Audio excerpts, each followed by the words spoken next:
Doctor Prabhukumar Challagari, president Indian Medical Association, Banjara hills.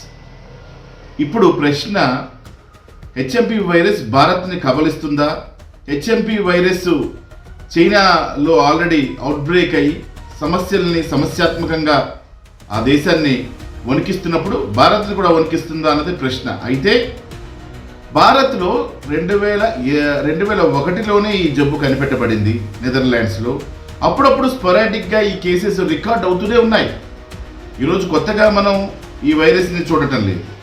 ఈ virus, HMP virus ఇప్పుడు అక్కడ ఒక అవుట్బ్రేక్గా మారి ఎపిడమిక్ నుంచి ఇప్పుడు అక్కడ పాండమిక్గా దేశమంతా ప్రబలింది కాబట్టి ఇది చర్చనీయాంశమైంది. అదేవిధంగా చూస్తే ఇప్పుడు భారత్ని కబలిస్తుందా అంటే మనకి అక్కడక్కడ స్పొరాడిక్ ఇన్స్టెన్సెస్ ఆఫ్ కేసెస్ చాలా రోజుల నుంచి ఈ వింటర్ సీజన్లో రికార్డ్ అవుతూనే ఉన్నాయి, నమోదవుతూనే ఉన్నాయి. కానీ అయితే మన భారత్ని కూడా కబలిస్తుందా అంటే ఆల్రెడీ మనకి అనేక సందర్భాల్లో స్పొరాడిక్ ఇన్సిడెంట్స్ చూస్తున్నాం. కొంతమంది పల్మనాలజిస్టులు, కొంతమంది పీడియాట్రిషియన్స్ ఆల్రెడీ ఈ కేసుల్ని ట్రీట్మెంట్ చేస్తూనే ఉన్నారు. అయితే భారత్ మొత్తం వ్యాపిస్తుందా లేదా అనేది ప్రశ్నార్థకం. ఎందుకంటే ఇది ఇంకా ఎర్లీ స్టేజ్, దాని మీద మనం డిస్కస్ చేయడానికి ఇంకా ఇది ఎర్లీ స్టేజ్గా మనం పరిగణించవచ్చు. అయితే భారతదేశం మొత్తం ఈ జబ్బు వ్యాప్తి చెందుతుందా, భయపెడుతుందా, భారతదేశాన్ని మొత్తం కబలిస్తుందా అని ఇంకా ప్రశ్నార్థకంగానే ఉంది. అయితే మనకి ఈ జబ్బు భారతదేశం అంతా కూడా వచ్చే అవకాశం లేకపోలేదు.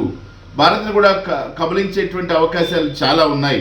కాబట్టి మనము ముఖ్యంగా చేయాల్సినటువంటి అప్రోప్రియేట్ బిహేవియర్ ఏదైతే సమాజంలో తుమ్మకపోవడం, దగ్గకపోవడం, తర్వాత మాస్క్ని ధరించడం, చేతులు శుభ్రంగా కడుక్కోవడం, సోప్ తోడు కానీ శానిటైజ్ చేసుకోవడం, ఇలాంటి ప్రముఖమైనటువంటి కార్యక్రమాలు ఇదివరకు కోవిడ్లో మనం ఏమైతే చేసామో, సోషల్ గ్యాదరింగ్లోకి వెళ్ళకపోవడం, ఫిజికల్ డిస్టెన్స్ మెయింటైన్ చేయడం, సామాజిక దూరం, మనం కొంచెం దూరాన్ని పాటించడం, వాకింగ్ చేసేటప్పుడు కానీ మనం ఒక ఏదైనా క్లోజ్డ్ సర్క్యూట్స్లోకి వెళ్ళేటప్పుడు, క్లోజ్డ్ ప్లేసెస్లోకి వెళ్ళేటప్పుడు వెంటిలేషన్ ప్రాపర్గా చూసుకోవటం, ఈ విధంగా కొన్ని కార్యక్రమాలు చేయటం ద్వారా అంటే కోవిడ్లో ఎన్ని మనకు అలవాటైనయే, మాస్క్ ధరించడం, బహిరంగంగా తుమ్మకపోవడం, బహిరంగ ప్రదేశాల్లో ఉయ్యకపోవడం, మాస్క్ ధరించడం, చేతులు శుభ్రంగా కనుక్కోవడం, శానిటైజ్ చేసుకోవడం, ఇదివరకు చేసిన పనులే తిరిగి చేస్తూ చక్కటి నిద్ర, మంచి ఆహారం, పౌష్టికాహారం తీసుకోవడం, మంచిగా నిద్రపోవడం,